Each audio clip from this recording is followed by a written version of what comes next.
Quanto a nós, nos consagraremos à oração e ao ministério da palavra. O parecer agradou a todos.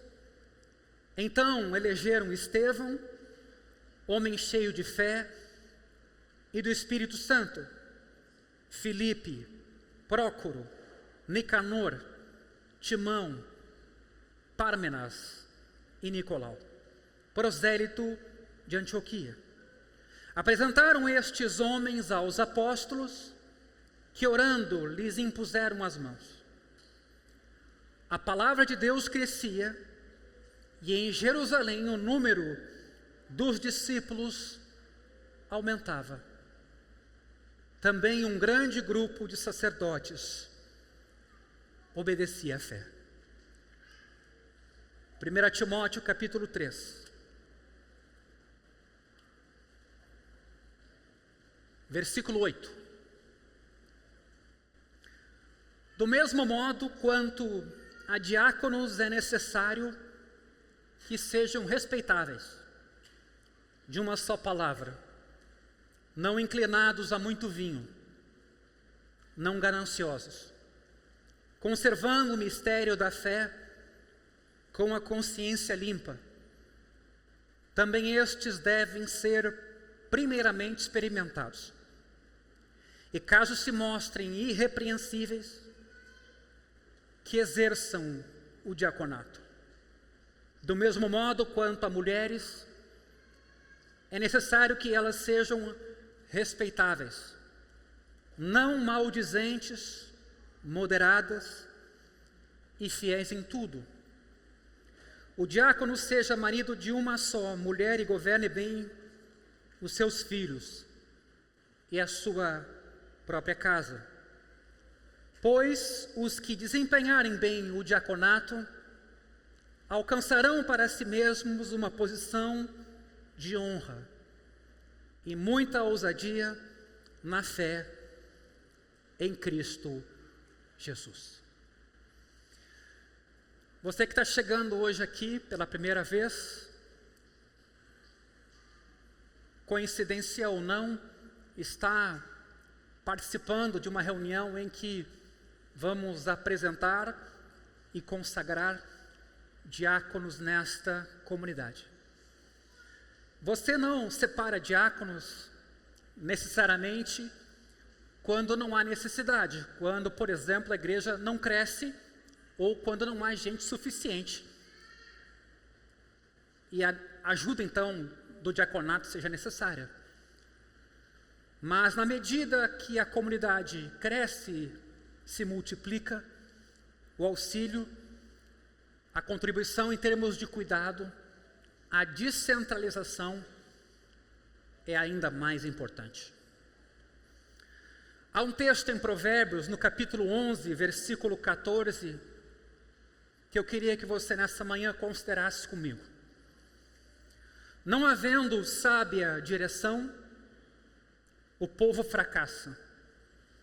Com muitos conselheiros, a segurança.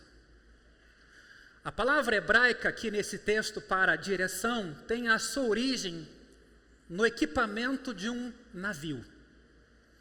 E que significa, então, o manuseio e pilotagem desse grande barco. O significado disso é de que uma igreja sem uma liderança piedosa pode estar em perigo, porque a partir dos movimentos, do exemplo e da vida dessa liderança, é que a comunidade é estimulada, cuidada, pastoreada, ensinada, ou desvirtuada, ou desanimada.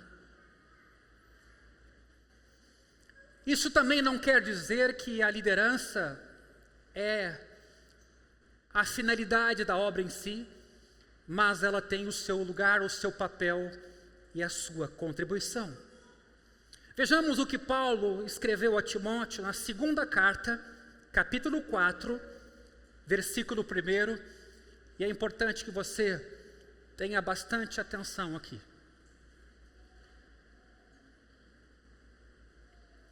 Diante de Deus e de Cristo Jesus, que há de julgar vivos e mortos, Paulo está escrevendo a um pastor chamado Timóteo: pela sua manifestação e pelo seu reino, peço a você com insistência que pregue a palavra.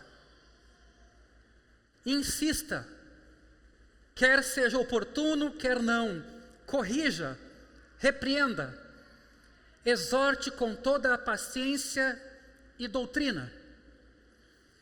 Pois virá o tempo em que não suportarão essa doutrina. Bom, isso foi escrito há praticamente 2000 anos. E muita coisa mudou de lá para cá. O ser humano é bem criativo. Então imagina a ressonância de uma palavra dessas hoje. Pelo contrário, as pessoas vão se rodear de mestres segundo as suas próprias cobiças, como que sentindo coceira nos ouvidos. Eles se recusarão a dar ouvidos à verdade, entregando-se às fábulas. Mas você seja sóbrio em todas as coisas, suporte as aflições, faça o trabalho de um evangelista, cumpra plenamente o seu ministério. Quanto a mim, e aqui um indicativo de que possivelmente essa é a última carta do apóstolo Paulo, já estou sendo oferecido por libação e o tempo da minha partida chegou. Combati o bom combate, completei a carreira, guardei a fé. Desde agora me está guardada a coroa da justiça, que o Senhor, reto juiz, me dará naquele dia. E não somente a mim, mas também a todos os que amam a sua vinda. Então, não só a liderança é importante e que ela seja plural, na multidão de conselheiros a gente encontra a sabedoria, mas também é importante que essa liderança seja firme, que ela possa auxiliar, servir de referência, como Paulo falou: sejam meus imitadores como eu sou de Cristo, porque a cobiça para outros caminhos, para outros modelos de igreja, a cobiça para a gente adotar líderes que atendem nossos anseios, ela é bastante grande. E você então, nesse sentido, tem que estar pronto para a impopularidade, tem que estar pronto para a contestação, bem embasado, bem fundamentado, tem que estar pronto para ser firme, tem que estar pronto para ser questionado, tem que estar pronto para todo tipo de desafio, tem que ter saúde para isso. Ao mesmo tempo que a igreja precisa de uma liderança piedosa, uma liderança que não cuida e treina novos líderes que também sejam piedosos, que sejam servos, que sejam cuidadores de outros, é uma liderança que está sendo infiel. E poderá fazer então a própria igreja local sucumbir. Quem sabe não foi esse o motivo pelo qual algumas igrejas degeneraram, me refiro a igrejas locais, onde a igreja envelheceu muito, não se teve o devido cuidado com os jovens, não se treinou novos líderes, não se fez essa transição importante para que a igreja continuasse crescendo de forma sustentável. Efésios 4, versículo 11, registra uma recomendação de Paulo bastante importante, ao dizer que dons foram dados a apóstolos, profetas, evangelistas, pastores e mestres. Ele dizia que esses dons serviam para ajudar a cada um na comunidade cristã a amadurecer. Isso é muito importante.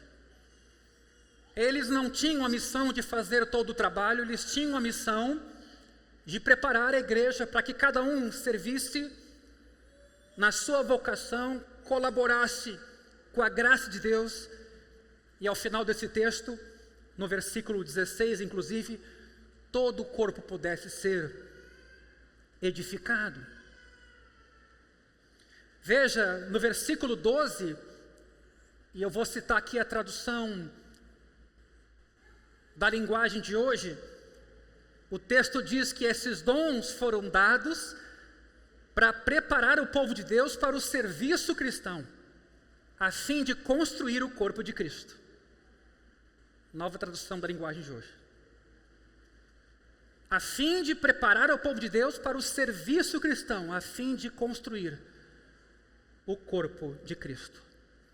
E aí sim, de novo, no versículo 14, a justificativa, a semelhança de 2 Timóteo, para que não sejam como crianças mais, arrastados pelas ondas e levados de um lado para o outro por qualquer vento de doutrina, pela artimanha das pessoas, pela astúcia com que induzem ao erro. Então eu queria que você tivesse isso em mente nessa manhã, a importância de a gente ter pessoas preparadas, que preparem a comunidade, e que a comunidade possa crescer, atravessar os anos e ser uma igreja saudável. Ainda na segunda carta de Paulo a Timóteo, o apóstolo recomenda a Timóteo, 2 Timóteo 2, versículo 1 e 2. Quanto a você, meu filho, fortifique-se na graça que há em Cristo Jesus. E o que você ouviu de mim na presença de muitas testemunhas, veja bem, isso mesmo transmita a homens fiéis, idôneos para instruir a outros. Então veja que isso está muito claro na mensagem das Escrituras. A formação, a transmissão da fé, o preparo de futuros líderes. Essa é provavelmente a última carta do apóstolo Paulo. E sua preocupação é que Timóteo encontrasse na comunidade local homens de confiança. Fiéis aqui, uma outra tradução poderia ser de confiança, que sejam capazes ou idôneos de ensinar outros. Queridos, não há dúvida de que o discipulado cristão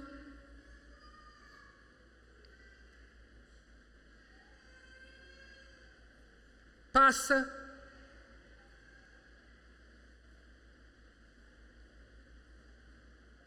por relacionamentos, pela construção e aprofundamento de relacionamentos. Aliás, esse é um objetivo que essa comunidade quer perseguir neste ano.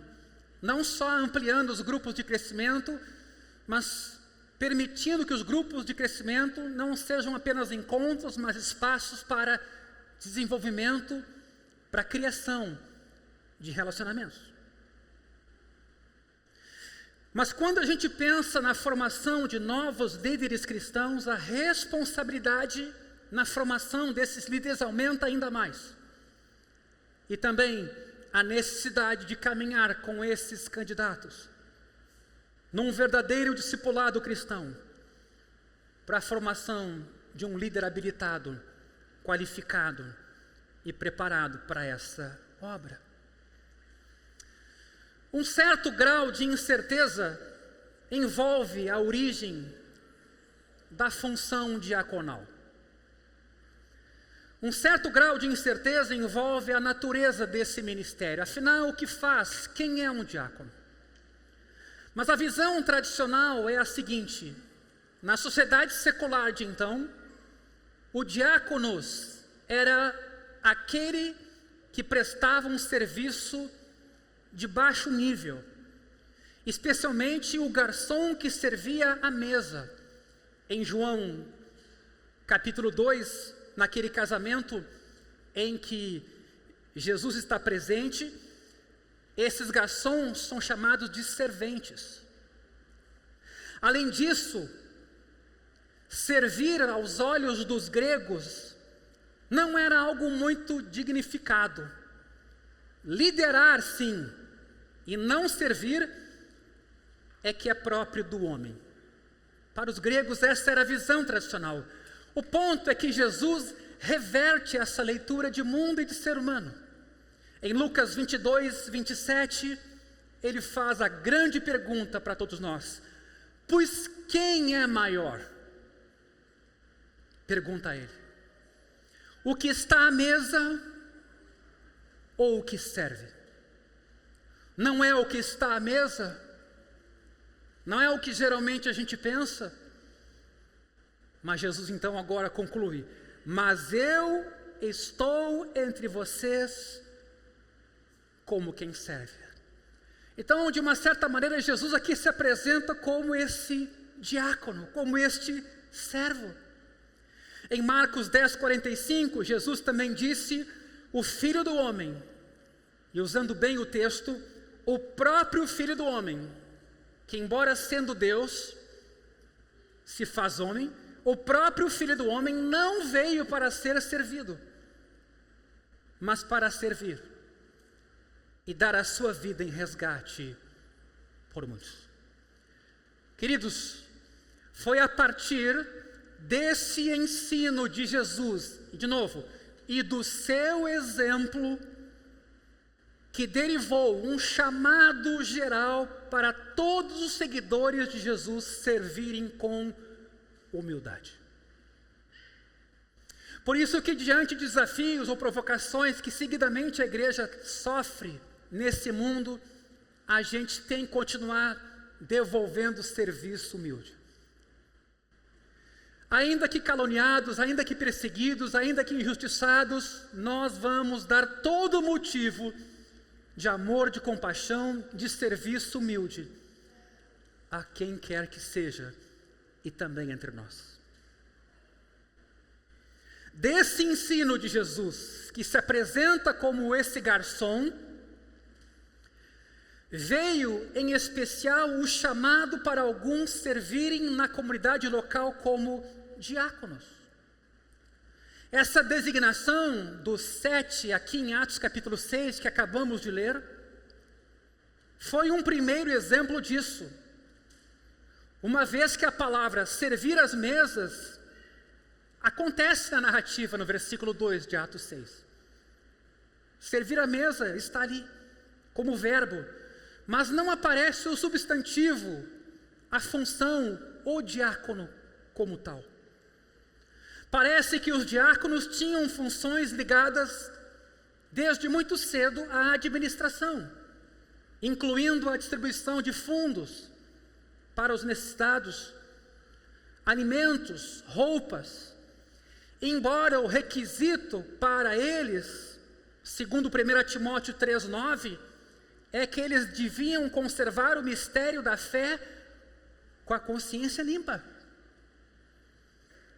Eles tinham que guardar as Escrituras, ficar em cima da verdade revelada e não ofender a sua própria consciência, mas estar em Cristo, depender de Cristo, confiar em Cristo. Nesse sentido, então, especialmente a partir desse texto, se consegue verificar que os diáconos trabalhavam como auxiliares dos pastores, porque os pastores tinham essa atribuição específica de ensinar. Note que na carta aos Filipenses, capítulo 1, versículo 1, Paulo se dirige à igreja local e se dirige à liderança. Como é que ele se dirige? Inclusive bispos e diáconos que vivem em Filipos. Bispos, presbíteros, pastores são termos intercambiáveis no Novo Testamento. Em outras igrejas, eles têm pequenas diferenças de significado. Mas veja então aqui, era mais ou menos consenso que pastores e diáconos, ou presbíteros e diáconos, tinham essa função de conduzir a comunidade ao crescimento da fé. Essa reconstrução, porém, já foi questionada, como por John Collins em seu livro Diaconia, um livro antigo de 1990, em que ele faz uma pesquisa sobre a palavra diáconos e vai à raiz dela, diácon, tanto em tradições não bíblicas como na própria tradição cristã. Sua conclusão é que diáconos era alguém que se apresentava como meio intermediário. No caso da palavra, ele era um mensageiro, e em relação às obras, um agente autorizado. A ênfase, insiste esse autor, está não na condição humilde e serviçal do serviço, mas na sua característica intermediária. Pelo menos é o que pensa esse autor. Ao mesmo tempo, não dá para desconectar essa leitura de que o diaconato, a partir do próprio exemplo de Jesus, é um trabalho serviçal, humilde. É um serviço prestado. Esse primeiro texto de Atos, capítulo 6, nós lemos, e eu quero a partir dessa leitura apenas fazer alguns destaques importantes. E a gente até pode projetar esse texto a partir do versículo 1. A primeira constatação nesse texto é que os apóstolos priorizam o ministério da palavra e da oração, e quando eles percebem que há uma demanda social na comunidade para ser resolvida, eles sabem que isso não pode ser feito à custa da pregação do Evangelho, do ensino das Escrituras e da oração. Isso é importante que você entenda. A igreja começou a crescer e a demanda, quando a gente começa a se reunir, fica mais evidente. E a igreja é para isso também. Mas aí vem a pergunta: quem faz o quê e como é que a gente lida com essas demandas na medida em que a palavra precisa continuar sendo pregada, ensinada, e o cuidado pastoral precisa também continuar acontecendo. Segunda coisa que eu destaco a partir de Atos capítulo 6, os requisitos para os candidatos, nesse texto de Atos, versículo 3, era boa reputação, ser cheio do Espírito e de sabedoria. Ora, se esses requisitos estão postos, é porque isso será necessário para o trabalho que eles vão fazer. O diácono não é alguém que fica guardando em estoque alimento ou documentos. Ele trabalha com pessoas e as coisas apenas são meios para ele ajudar pessoas. Isso é muito importante. Então o diácono tem que ser uma pessoa relacional, serviçal, conhecida na comunidade por ser assim. Senão não haveria razão dessa boa reputação, de ser cheio do Espírito e de sabedoria, porque sim, o diácono vai pegar coisas complicadas para tentar resolver.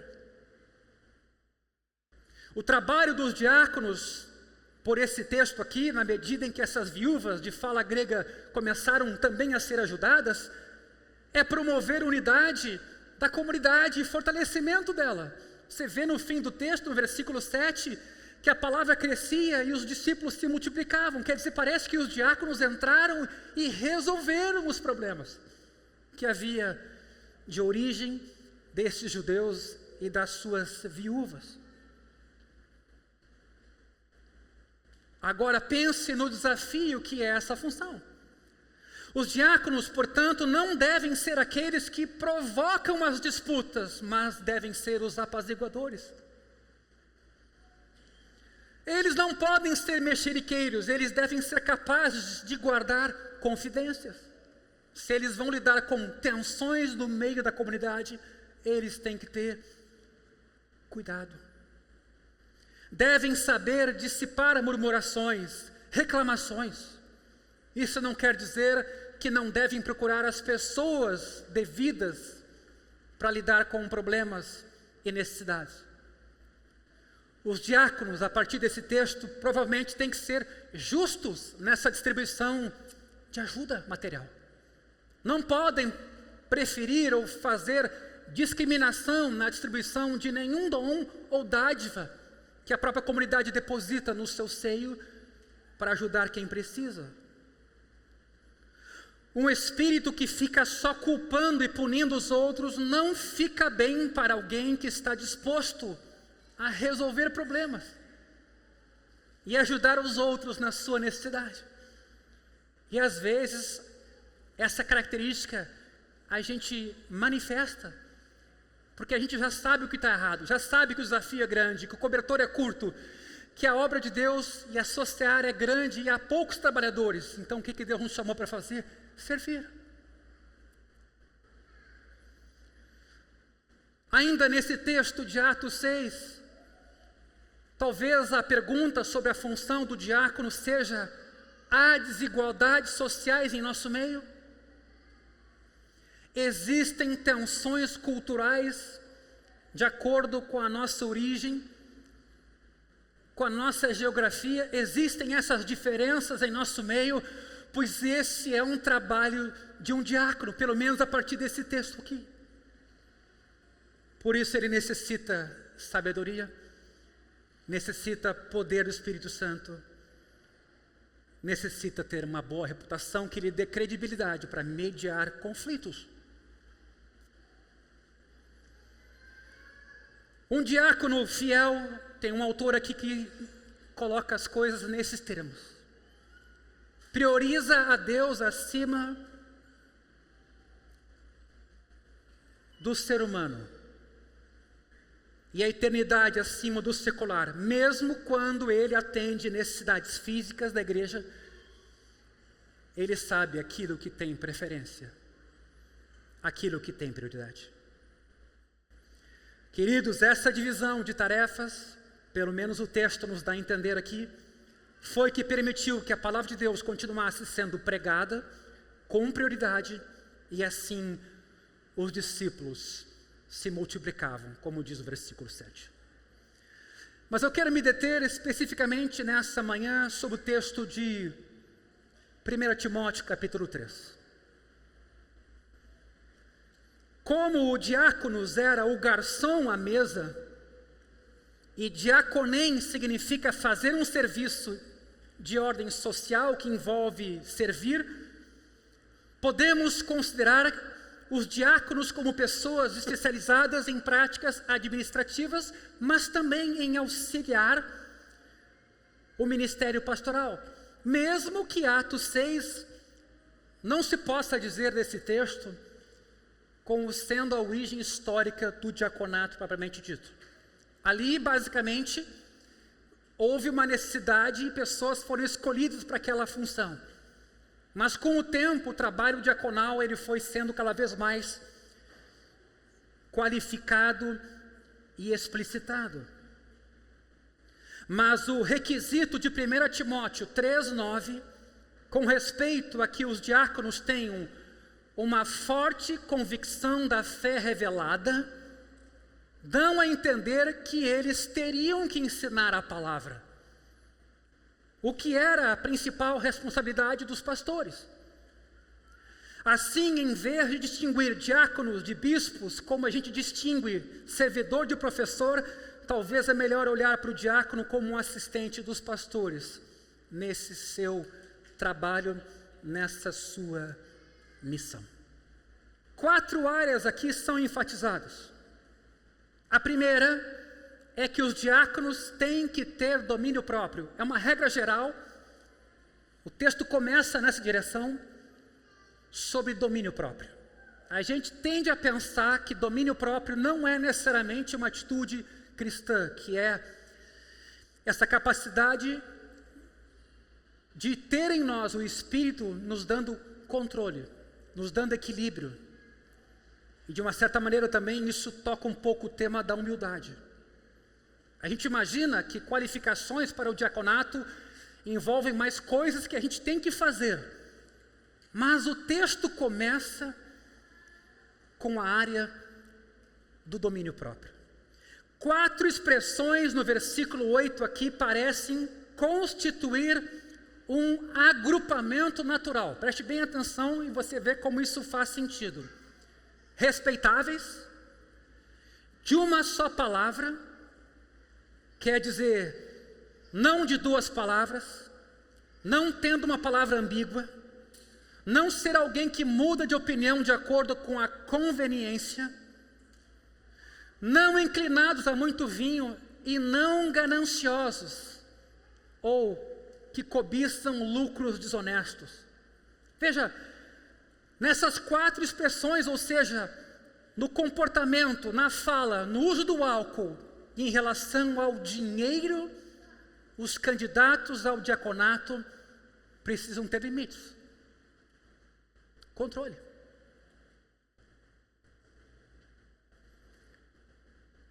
Comportamento, fala, uso de bebida, e em relação ao dinheiro, no sentido de não serem gananciosos. Assim, um diácono não deve ser alguém dado a uma linguagem confusa, de duas caras, que se entrega a insinuações, que dá indiretas e que faz com que se entenda algo sem ser claro, às vezes até com um intuito enganoso. Às vezes a gente traz essa prática da nossa caminhada.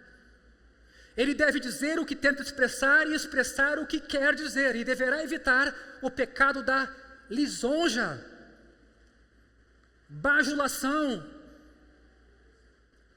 falando a verdade em amor. Ora, as pessoas podem ser dadas a um modo falso de falar de duas formas diferentes. Elas dizem uma coisa a uma pessoa e outra coisa a uma outra pessoa, ou elas dizem uma coisa, mas elas fazem outra.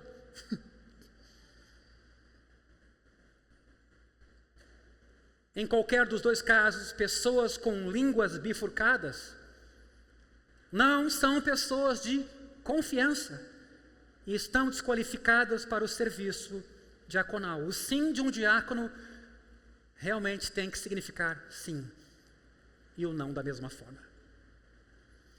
Mas seguindo o texto, há uma segunda orientação. Os diáconos precisam ter convicções ortodoxas.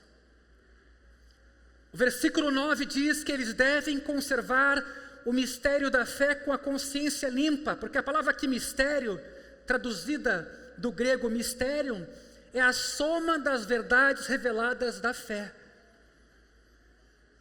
O texto diz que o diácono precisa se apegar a essas verdades, ele tem que conhecer as Escrituras, ele precisa se dedicar à leitura, à interpretação, se possível fazer cursos nessa direção, evidente, porque ele vai estar ajudando a comunidade a partir de um lugar, agarrado às verdades, bem orientado, bem nutrido, bem fundamentado.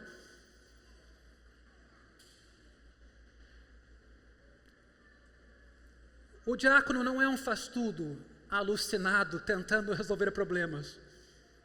Ele precisa ser fortalecido com a graça de Deus que está em Cristo. E seguindo o caminho que a Escritura apresenta, ajudar quem precisa. Diferentemente dos falsos mestres que rejeitaram a sua consciência e naufragaram na fé, porque essa carta de Timóteo, capítulo 1, versículo 19, diz exatamente isso.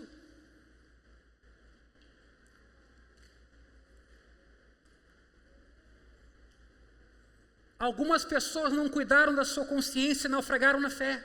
Outros, capítulo 4, versículo 2, cauterizaram a consciência por desrespeitá-la continuamente. Sabe quando você insiste num erro o tempo inteiro e nunca volta atrás e não se arrepende? Você começa a ficar dessensibilizado sobre aquele erro. Isso é cauterização. Aquele tipo de nervo que antes era reativo, ele reagia a estímulos, ele cauterizado, ele está morto. Então a pessoa, ela banaliza os erros e insiste nos mesmos pecados e não tem vergonha e arrependimento deles. Tem coisas em nossa vida, às vezes, que a gente carrega que podem fazer a gente naufragar na fé por não lidar seriamente com essas coisas. Dando evasivas do tipo, isso não tem importância, ou eu sou assim mesmo. Não, você tem que ter cuidado para você não prejudicar as Escrituras, formando Cristo em você, se você não lida com o pecado como pecado. Não se arrepende, não confessa e não busca deixá-lo. Então a cauterização é o desrespeito constante do que Deus vem falando em área de nossa vida, é o fechar dos ouvidos constante. Isso não é para mim, eu não preciso, eu estou pronto, tenho feito tudo que nem o jovem rico disse para Jesus. Não, isso eu já tenho guardado desde a minha juventude. Essa não revisão, essa não autocrítica, esse não autoexame que a própria ceia nos oportuniza. Examine-se, pois, a si mesmo. Claro que isso tem outras implicações, mas às vezes a gente não para deixar Deus sondar o nosso coração e a gente mesmo escutar o que Deus vem mostrando para a gente trabalhar com isso. Não, eu estou pronto, não, isso não é para mim.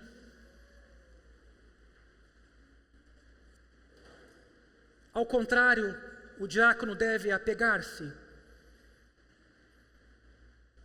à Escritura com a consciência limpa, apegando-se à revelação de Deus com uma convicção forte e sincera. O diácono necessita ser alguém que mantém ou guarda as verdades da fé com uma consciência limpa. Isso é, a sua vida e a sua consciência precisam se conformar com aquilo que ele confessa com a boca. Você não precisa ser Deus, um grande herói. Você não está sendo chamado aqui a ser perfeito, mas você está sendo chamado a perseguir a caminhada de discípulo de Jesus. E talvez os diáconos, os pastores, são apenas algumas imagens concretas dessa caminhada em direção à maturidade. A terceira prescrição nesse texto de 1 Timóteo, capítulo 3, é que os diáconos sejam primeiramente testados e aprovados. Eles devem passar por um exame. Em acréscimo ao procedimento de escolha que Paulo está aqui delineando, há necessidade de um período de prova, no qual a congregação avalia o caráter, a piedade, as crenças, a disponibilidade, os dons, o envolvimento do diácono com uma comunidade, sua vontade de servir. É certo que desse modo é dada à igreja uma responsabilidade de observar e avaliar os postulantes a essa tarefa. O texto diz, versículo 10, caso se mostrem irrepreensíveis, que exerçam o diaconato. Isso mostra que o conceito de diáconos em experiência ou postulantes ao cargo, ainda que no nosso caso aqui nenhum deles postulou, foram convidados, mas o período de experiência é um conceito bíblico em que a gente vê sabedoria. E a quarta orientação é que os diáconos têm que ter uma vida familiar irrepreensível. Isso não significa imune a erros, obviamente, pois então não haveria um só filho de Adão que se qualificasse. Significa, porém, ter uma reputação digna. Tem a ver com uma conduta que se possa observar como exemplar, como diz Gordon Fee. Isso dá um respaldo bíblico para se pedir referências ou testemunhos, de forma que a reputação pública de um candidato possa ser verificada. E claro, 1 Timóteo capítulo 3, versículo 11, levanta aqui um problema. Porque ele começa dizendo, do mesmo modo quanto a mulheres é necessário que elas sejam respeitáveis. Os comentaristas não estão de acordo quanto a se essas mulheres são as esposas dos diáconos. A NTLH, por exemplo, é bem clara nesse sentido. Ou se são diaconisas. A Bíblia de Jerusalém, lá na sua nota de rodapé, por exemplo. Pois a palavra pode se referir tanto à primeira como à segunda possibilidade.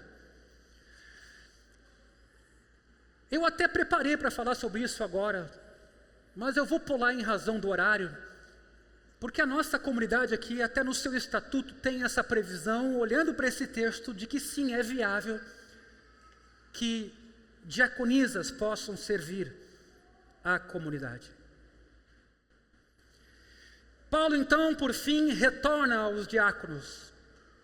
Quer as mulheres, do versículo 11, sejam ou não as esposas ou diaconisas, o diácono deve ser marido de uma só mulher e governar bem seus filhos e sua própria casa. E veja que a exigência é muito semelhante aos candidatos ao pastorado, nos versículos logo anteriores. A mesma coisa é dita para um pastor. Então, os que servirem bem no diaconato vão alcançar duas coisas, o texto diz. A primeira é uma posição de honra. A palavra posição aqui no grego é bátimos, que pode significar passo, degrau. Posição pode ter aqui o sentido de que, servindo bem no diaconato, isso seria um passo, como alguns já disseram, para ser pastor. O problema é que o conceito de carreira é um conceito anacrônico, não era um conceito vigente naquela época. No caso, posição aqui então é algo que se alcança em termos de honra junto aos olhos de Deus e da própria igreja.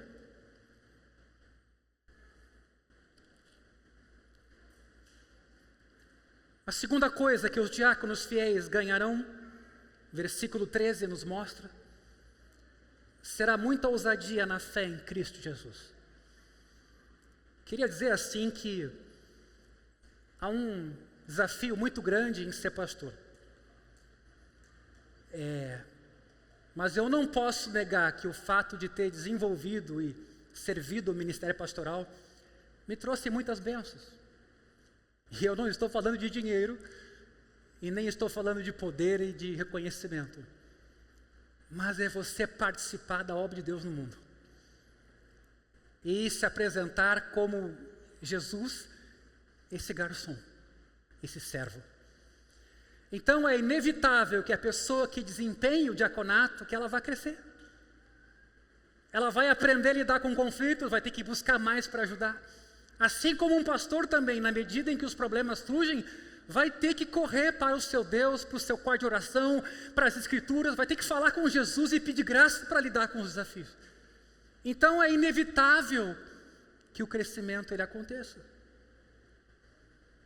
A palavra ousadia tem a ver com uma liberdade na fala, uma desenvoltura inclusive, que essa pessoa acabará por desenvolver. O serviço fiel fará ele crescer em sua confiança em Cristo, porque ele verá que não tem como ser de outro jeito. Por isso que eu digo que a pessoa que serve na igreja, no espírito adequado, ela vai crescer, porque ela vai precisar ser um instrumento de Deus na vida do outro. Fazendo um retrospecto, está claro, queridos, que as qualificações para o pastor e o diaconato são muito semelhantes. São qualificações básicas que, na verdade, todos os líderes cristãos deveriam ter. E por que não dizer todo cristão maduro deveria ter? Colocando as duas listas lado a lado, requisitos para pastor ou para diácono, podemos notar 5 principais áreas aqui investigadas. Primeiro, a própria pessoa. Segundo, aliás, com respeito à própria pessoa, o candidato então tem que ter domínio próprio e maturidade, inclusive nas áreas da bebida, do dinheiro, do temperamento e da língua. Com respeito aos relacionamentos, ele tem que ser hospitaleiro e amável, aqui um requisito para o pastor. Com respeito aos de fora, ele tem que ser respeitável. Com relação à fé, ele tem que se apegar firme à verdade do Evangelho e ter o dom de ensiná-la. Toda a primeira metade do capítulo 3 de 1 Timóteo é um bom exemplo do equilíbrio que há nas Escrituras. Isso porque aquilo que é apresentado tanto vai encorajar as pessoas certas a se oferecerem ao ministério pastoral ou diaconal, mas também vai desencorajar os candidatos que deixam a desejar em relação a esses requisitos. Esse texto devia ser bem conscientizador. E eu queria falar até sobre outros serviços que a gente às vezes presta na igreja. Às vezes nos falta uma certa humildade.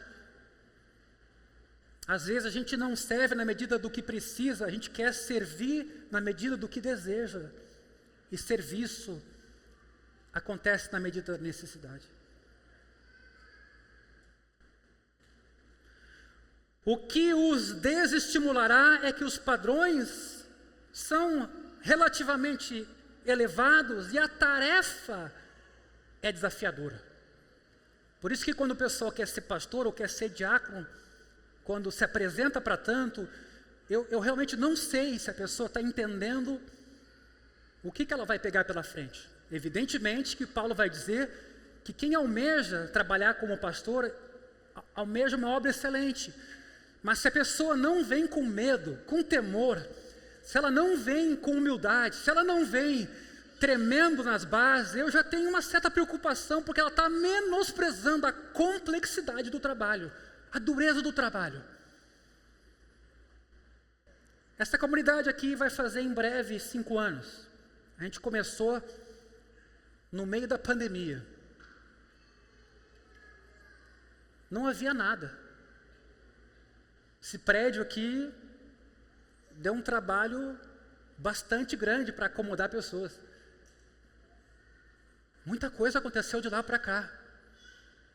Eu não tenho receio de dizer que eu trago no corpo, literalmente no corpo, algumas marcas dessa caminhada até aqui.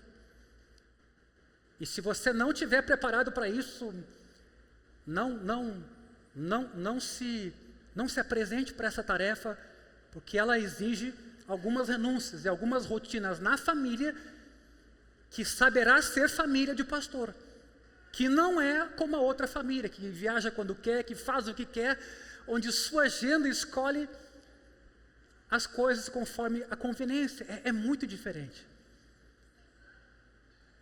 E aqui não é uma reclamação, porque nesses anos todos eu louvo a Deus pela oportunidade de ter podido servir domingo após domingo e fora deles, e também junto de minha família. Talvez a família às vezes sinta um pouco mais, os filhos, a responsabilidade de fazer parte de uma família pastoral. Mas, como eu digo sempre, Deus dá graça para cada um desses desafios. Ou seja, a responsabilidade de cuidar da igreja de Deus, versículo 5, está a ponto de atemorizar até mesmo os melhores e mais bem dotados cristãos. 1 Timóteo 3,5. O texto ali diz que a gente vai cuidar da igreja de Deus. Mas o correspondente encorajamento, no caso do pastorado, é que ele é uma nobre função, um belo cargo, uma ambição louvável. Implica em dar-se a serviço dos outros. Além disso, a palavra episcopos ou diáconos são usadas com referência ao Senhor Jesus no Novo Testamento. Pedro chamou Jesus de o pastor e bispo, episcopos, da alma de vocês. E Jesus aplicou a si mesmo o verbo diaconem, diaconar ou servir como diácono. Será que poderia haver uma honra maior do que seguir os passos do nosso Senhor e ser pastor ou ser diácono, na medida em que Ele foi e é pastor e diácono e nos dá autoridade delegada para tanto? Por fim, o Senhor não estabeleceu o ofício de diáconos como algo extra dispensável numa igreja local. O ofício não existe como um anexo obsoleto. Ao contrário, os diáconos servem à mesa do Senhor com vistas a facilitar o avanço do Evangelho, a saúde do corpo de Cristo e a felicidade dos santos. Os diáconos são indispensáveis à igreja. Com muita razão, por isso Paulo conclui no versículo 13: pois os que desempenharem bem o diaconato alcançarão para si mesmos uma posição de honra e muita ousadia na fé em Cristo Jesus. Que nobre vocação!